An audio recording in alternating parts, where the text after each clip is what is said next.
Hey guys, Janitan here. When we think of Singapore, actually ang unang pumapasok sa isip natin ay mga city, yung mga building. Pero actually, there's other side of it. So now, we are going to the MacRitchie Reservoir.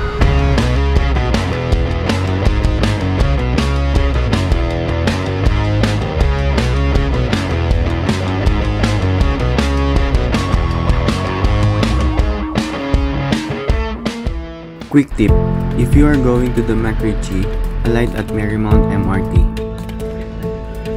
Bring something to eat. And don't forget your water.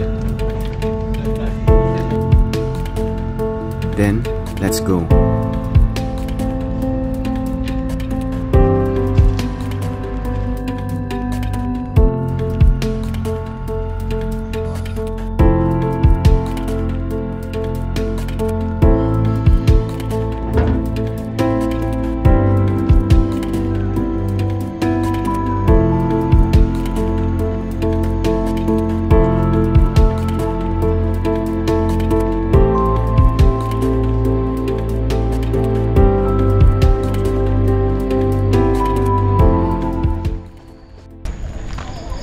So guys, mukhang maraming tao ngayon. So ang hahanapin ko actually is yung TreeTop Walk. So yung hanging bridge na usually pinupuntahan dito. Madami nagja-jogging dito kasi yung trail niya maganda siyang takbuhan kasi syempre walang sasakyan, tsaka nature yung nasa paligid mo kaya hindi ka mabubore. Hindi mo mapapansin, malayo na yung nalalakad mo. So tara, hanapin muna natin yung TreeTop.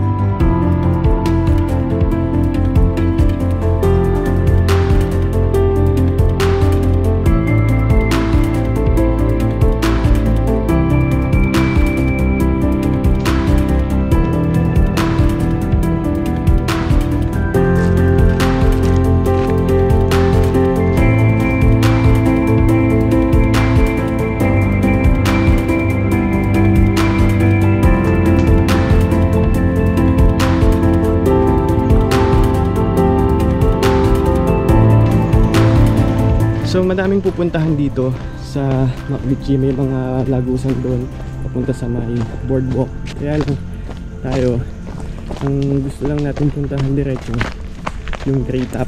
So from there 3.5 kilometers pa yung kailangan natin lakarin. So matagal na ako dito sa Singapore, 7 years na ako dito, and ngayon lang ako nakaka-explore kasi ng mga ganito. Usually ang mga napupuntahan ko yung mga mainstream, like yung mga Universal Studio, yung mga Marina Bay Sands, yung mga ganun yung usually natin pinupuntahan. Pero hindi natin alam na dito sa Singapore may mga gantong lugar din na pwede tayong puntahan, like mga nature ang mga makikita natin dito. So relaxing siya, and syempre exercise.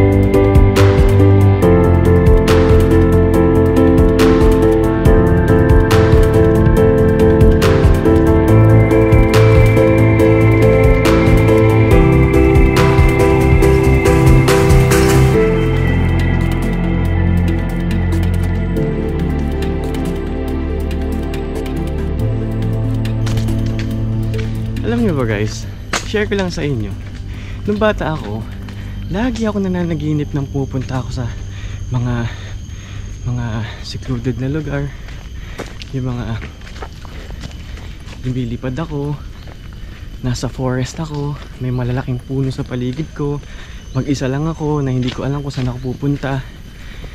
Ang galing, no? Ito yung panaginip ko eh. Ngayon, nagagawa ko na siya. I think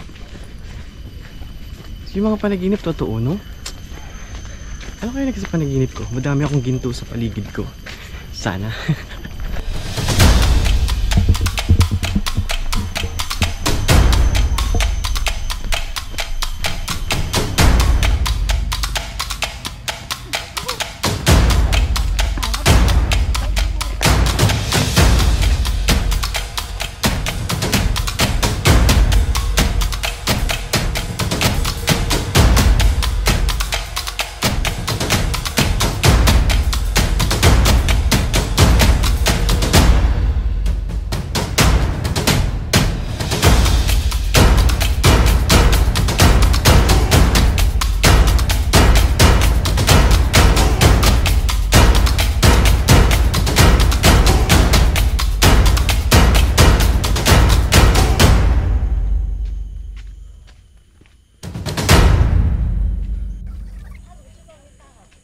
So malapit na tayo.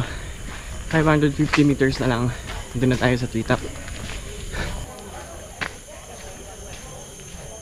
So may toilet din doon. Bago kayo pumunta dito sa 550 meters papunta sa treetop, pwede kayo magpunta doon. Doon yung toilet.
Huwag niyo akong gagayahin ha, one way lang talaga to. Bumili lang ako kanina kasi may gusto akong kunin na shot.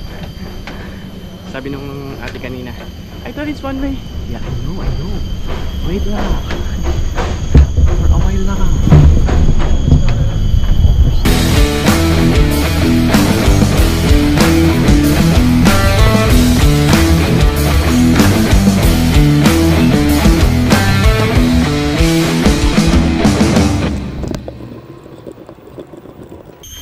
So guys, natapos na tayo sa treetop. Hindi ko na alam kung ano yung next na pupuntahan natin, pero gusto ko nang lumabas. Ngayon ang problema ko, paano lumabas? Kasi yung mga sign dito, yung mga pupuntahan, pero yung exit parang walang sign. So sabi ko nga kanina, follow na lang natin yung trail, baka paikot lang to. So be careful lang din sa paglakad dito kasi madaming hagdan, kasi pababa na, galing kasi tayo sa taas. So pag pupunta kayo sa ganito, huwag kayong umangal na mapapagod kayo, dahil yung pagpunta nyo sa ganito is handa talaga kayo magpakapagod. Actually madami akong unggoy na nakikita, so be careful lang sa mga dadalhin nyo, sa mga plastic, sa mga cup ninyo syempre. So be careful kayo sa mga monkeys kasi medyo malakas sila man trip. Yan, katulad niyan. Oh. Sumitsempo lang yan sa akin. Kukunin niyan yung cup ko. And then, syempre, don't forget to bring your water. At saka, syempre, konting kakainin. So, nagdala ako ng chocolate para magkaroon ng energy. Tapos, isang 1.5 liters na water. Kasi malakas ako sa tubig. And grabe ako magpawis. Pwede rin kayo magdala ng pamalit. Pag wala, ayos lang. Basta may pangunas kayo. Okay, so alamin ko muna kung paano palabas. Kita-kits!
guys, pauwi na ako. Natapos natin yung 10.2 kilometers trail ng MacRitchie trail. So pabalik na tayo. So doon ulit ako dadaan sa Marymount. Parang kaya kong kumain ng isang buong baka sa gutom. So guys, hanggang sa susunod na travel na jalan-jalan dito sa Singapore, if you have something in mind na gusto nyong puntahan natin, just let me know, comment down below. Maybe we can go there some other time para ma-explore din natin yung Singapore. Ang saya, nakaka-refresh, nakaka-recharge siya. Although pagod, pero nakaka-recharge siya ng mind natin. So yun guys, so until next time, so thank you for watching and see you on my next one.